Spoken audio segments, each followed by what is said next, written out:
Hi friend, welcome to the Wellness Junction podcast. I am your host, Jordana, and this is for you.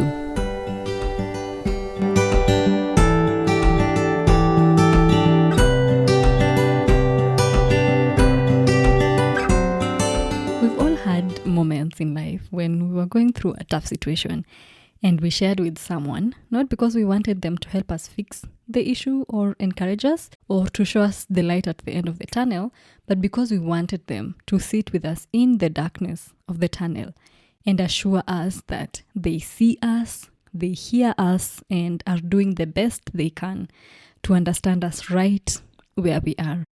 Many times, though, we have been either the culprit or the victim of stepping into the situation with our hero cap on, ready to rescue.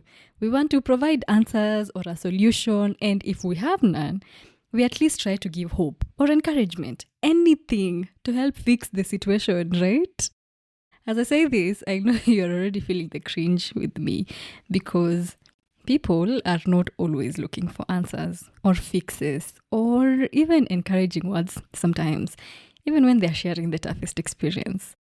I've always known this somehow, but the whole idea of people not always needing hope or encouragement was driven home by my own experience early last year. I was going through such a rough patch, but rather than wanting hope or encouragement, I just remember wanting more solidarity. Solidarity is the word that kept coming to mind.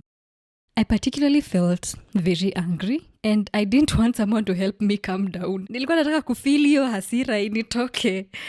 That experience got me thinking about how I can best support people when they're going through a tough time. I have been asking myself, how can I be a soft landing when life gets tough, both for me and for the people around me? It has had me want to be a better listener, honestly. And that's one of the things that I really would like to get better at this year and every other year. Sometimes people need answers and solutions, but I believe that most of the time we are looking for someone to be with us where we are, to hold us as we cry, give us tissues, or just hear us talk about it, even if we are not making much sense. Answers and solutions are helpful and they are needed, just not as the first response.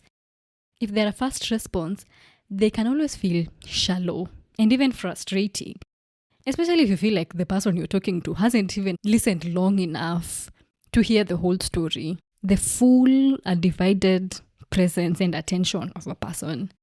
And a listening ear and heart can always do much more to help the situation than we sometimes realize. So today I have the pleasure, drum rolls please, have the pleasure of introducing to you a new segment of the Wellness Junction podcast named For You. In this segment, I will be sharing snippets of my life's experiences, and the goal is solidarity. For You is a place where you can come for a soft landing because life gets tough.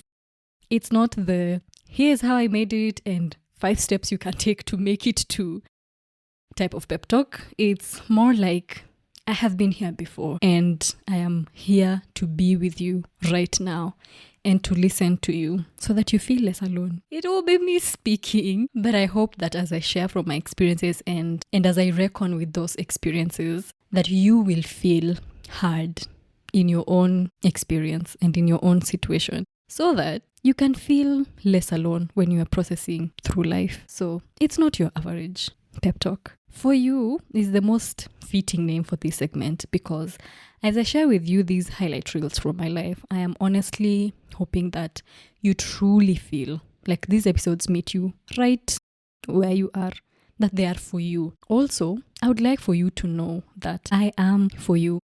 I am in your corner and in solidarity with you always. So you can come here at the beginning of the day when you need that gentle yet firm push to get you out of the bed, or in the evening when you need soft and kind words to power you down to sleep, or in the middle of a busy day when you need a quick break from the busyness of life just to feel a little more human. New episodes of For You will be available every Tuesday at noon. So make a date with me every Tuesday at noon. But honestly, I believe that these episodes are going to be episodes that you can always come back to every now and then, because I know that I will. So here's a snippet of what you will be hearing this coming Tuesday. My little 8, 9, 10-year-old heart always just ached so much, as you can imagine. And I never really knew how or where or to whom I could seek comfort. One of my aunts, once when I was crying, of course as I am watching my parents leave, she told me that if I continued to cry, my parents would not have a safe journey. So absurd! What was I supposed to do with that as an 8-year-old or a 9-year-old? What was I supposed to do with that? So, since I couldn't cry, apparently, I just carried all that heartbreak and sadness and the grief of being away from the only person I wanted to be very close to in my heart. All right, that's what you can expect. A bit of what you can expect to hear this Tuesday, the 11th of February. Our Friday episodes will still go on as usual. So essentially, you will be hearing from me twice a week, on Tuesdays when I'm mostly by myself, and on Fridays as I interview a guest. Both these experiences are meant to support your wholesome flourishing. Thank you so much for your time here today. We'll meet next Tuesday as I share a soft landing for when it's hard to be far from a person you love. Meanwhile, would you please share this with someone who needs a light in the tunnel and not at the end? Thanks, friend. I am Jordana. This is for you and I am for you. In solidarity with you as I mind your wholesome flourishing always.